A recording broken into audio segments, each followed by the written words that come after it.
اہل سنت والجماعت کے ہاں جو جانور حلال ہے اس جانور کے 7 اعضاء مکروہ ہیں، باقی سارے حلال ہیں۔ وہ 7 کون سے مکروہ ہیں؟ مصنف عبدالرزاق جلد 4 صفحہ 409، اصل الکبریٰ للبیہقی، باب ما یکرہ من الشاۃ۔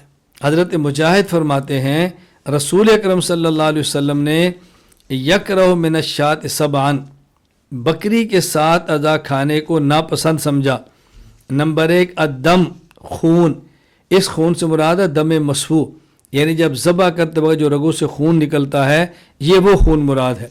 نمبر 2 والحیاء، مادہ جانور کے چھوٹے پیشاب کی جگہ، والانثیین، خصیتین، والغدہ، اور غدود، آگے تفصیل کے ساتھ آئے گا۔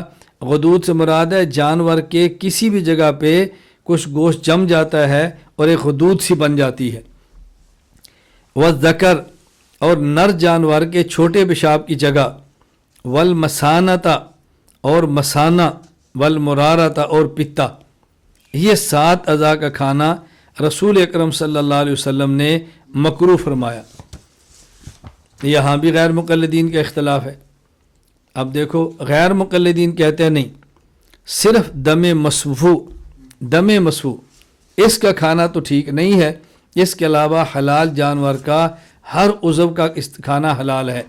چنانچہ میاں نذیر حسین دہلوی فتاوی نذیریہ میں لکھتے ہیں بکری وغیرہ جتنے جانور حلال ہیں ان کے تمام اجزاء حلال ہیں، ان کی کوئی چیز حرام نہیں۔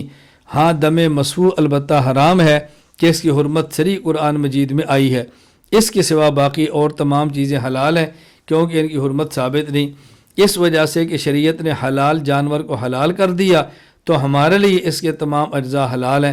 ہاں جس جزء کو خود شریعت ہی نے حرام بنا دیا تو وہ جزء البتہ حرام ہوگا، اور ہمارے نفوس اور ہماری طبیعتوں کے بعد اجزاء کو مکروہ خبیث سمجھنا کوئی چیز نہیں، اور شریعت نے ہمیں اس کی اجازت بھی نہیں دی کہ جن اجزاء کو ہماری طبیعتیں خبیث سمجھیں تو ان اجزاء کو ہم حرام یا مکروہ شرعی جانیں۔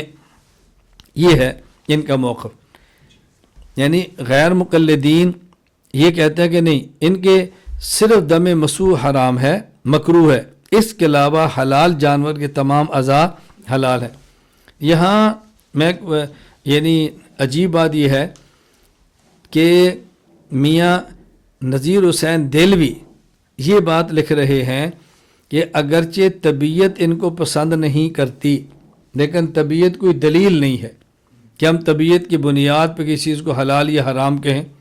یعنی اگر اور مادہ جانور کی شرمگاہ کو یا نر جانور کی شرمگاہ کو یا پتے پسانے کو طبیعت پسند نہیں کرتی، ہم اس بنیاد پہ ناجائز کہہ دیں، طبیعت کو دلیل شرعی تو نہیں ہے۔ جبکہ ان کے مد مقابل علامہ وحید الزمان صحیح مسلم کی شرح میں لکھتے ہیں، کہتے ہیں اب ہمارے اصحاب کا ایک قول ضعیف اور ہے، وہ یہ کہ منی عورت کی نجس ہے اور مرد کی پاک ہے۔